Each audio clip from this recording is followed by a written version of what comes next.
আসসালামু আলাইকুম। নিয়ে চলে এসেছি ফুচুর রান্নাঘরে মুখে স্বাদ বাড়ানোর রেসিপি। বানাবো মাটন কোপ্তা। এখানে মাংসটাকে ধুয়ে পেস্ট করে নিয়েছি আর দিয়ে দিলাম বেসন। আর এখানে ছিল কাঁচা পেঁয়াজ কুচি, কাঁচা লঙ্কা কুচি, ধনিয়া পাতা কুচি আর থেতো করা রসুন আর আদা রসুন বাটা। থেতো করা রসুনটা না দিলেও হবে, আমার একটু রসুনের স্মেলটা একটু বেশি ভালো লাগে তাই জন্য দিয়েছি। আর এখানে ছিল পেঁয়াজ, কাঁচা লঙ্কা আর ধনিয়া পাতা একসঙ্গে বাটা দিয়ে দিলাম। পেঁয়াজটাকে ভালো করে চটকে নিতে হবে, নইলে আবার ভাজার সময় খুলে যাবে। আর দিয়ে দেব পরিমাণ মতো হলুদের গুঁড়া আর পরিমাণ মতো লবণের গুঁড়া। লবণটা আপনাদের ইচ্ছা মতো পরিমাণ মতোই আপনারা দেবেন। আর দিয়ে দেব আর একটা মিক্স মশলা, ধনিয়া, জিরা, কাঠ, লবঙ্গ একসঙ্গে গুঁড়া। এই যে মশলাটা দিয়ে দিলাম। আর বেসন আর একটু কম হয়েছিল তাই জন্য আর 1 চামচ বেসন দিয়ে দিলাম। এবার ভালো করে চটকে নিতে হবে। ঠিক এভাবে মশলাটাকে ভালো করে না চটকালে ভাজার সময় কিন্তু আলাদা হয়ে যাবে।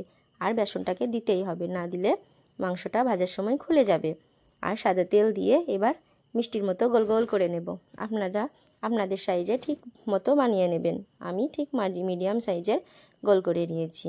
আপনারা ছোট করলেও করতে পারেন, বড় করলেও করতে পারেন, কোনো অসুবিধা নেই। আর ভাজাটা একটু ঠিকভাবে গ্যাস অল্প আঁচে দিয়ে ভাজতে হবে, নইলে আবার ভিতরে কাঁচা থেকে যাবে। ঠিক এভাবে সবগুলোকে বানিয়ে নিচ্ছি। আর একদিকে গ্যাস জ্বালিয়ে নেব, কড়া বসিয়ে দিচ্ছি। কড়া বসিয়ে কড়াটা একটু গরম হলে দিয়ে দেব সাদা তেল। এখানে আপনারা আবার সর্ষের তেলেও বানাতে পারেন, কিন্তু সাদা তেল একটু বেশি ভালো হয় খেতে, তাই জন্য আমি যে কোনো ভাজাই সাদা তেলেই করি। এই যে সবগুলোকে একদিকে দিয়ে দেব আর আরেকদিকে গোল করে নেব। একদিকেই কড়াটা ভাজি, আরেকদিকে আরেক যেগুলো আছে সেগুলোকেও গোল গোল করে নেব। ঠিক এভাবে গ্যাসটা একটু লো ফ্লেমে দিতে হবে, নইলে আবার এক পিঠ পুড়ে যাবে আর এক পিঠ কাঁচা থাকবে। আর খাওয়ার টাইমে আর একটু গরম করতে হবে, তো তাই জন্য যদি ভিতরে একটু নরম থাকে অসুবিধা নেই। খাওয়ার টাইমে আর একটু তেল দিয়ে গরম করে নেবেন, সেই স্বাদ লাগবে। ওফ, সেই স্বাদের একটা খাবার, তাই জন্যে নিয়ে চলে আসলাম।